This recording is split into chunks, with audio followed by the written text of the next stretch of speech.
別の地に地獄の谷あり。大地が生きる証。爆裂火口跡からは天界の恵み、万物効能の湯湧き入れる。地獄の谷には薬湯を守りし鬼神たちが住むという。その名を雪人。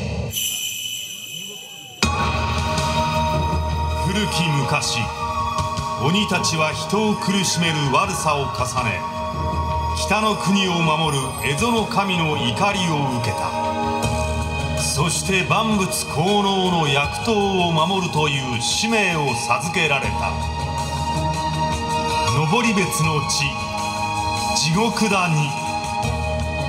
雪人たちは蝦夷の神との定めの通り、夏88夜、時津風の吹く時、誓いに暮らす人々のために鬼火松明を掲げ、地獄の谷にその姿を現す。雪人たちは病気や災難、不幸などの厄をすべて拾い集めしがために太鼓を打ち舞い踊る。そして集めし厄を焼き払い、すべての人々の無病息災、開運承福を願いし打ち上げる。湯の源、噴火にも似た鬼花火。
7、8